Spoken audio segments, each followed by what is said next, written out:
To make this delicious dish, gather your materials, grab yourself a cutting board, ramekins that are oven-proof, or you could use a baking dish, a teaspoon, a couple of knives, a big one and a small one, and then you need to grab the food ingredients, including bouillon of some variety, whatever works for you, and also grab some butter.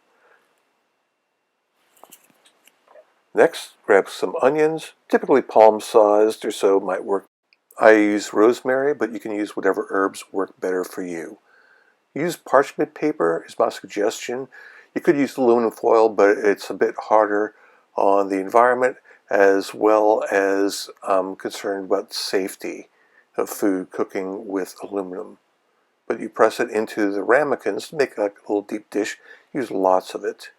Cut off the top and the bottom of the onion so it'll lay flat. Make it easy to access the onions. Peel off the skin to whatever layer that you want to. You're going to discard the outer layer anyway once it's finished cooking.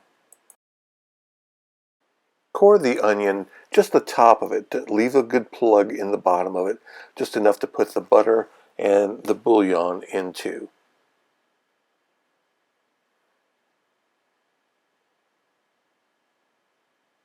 This is about what it might look like in the bottom, about the size of a quarter or so, maybe a little bit larger.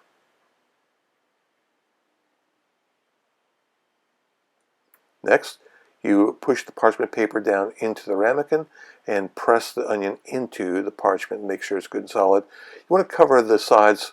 Mostly the parchment paper here is to help not only help steam the onion, but also protect the ramekin, make it easier to clean.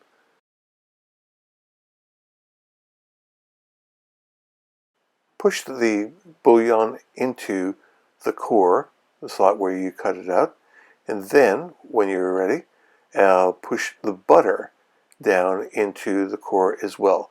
I like to sandwich my herbs with the butter.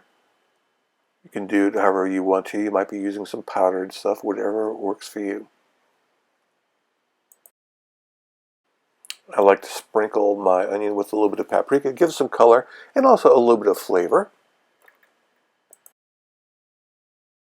Finally, wrap the parchment paper around the onion. Seal it reasonably well. It doesn't have to be airtight or anything like that. It won't be. Then it'll look kind of like this, nice and curled around. Put it in the oven for about 365 for about an hour, whatever works for you, and finish off with some Clafoutis for dessert or some other form of French type dessert.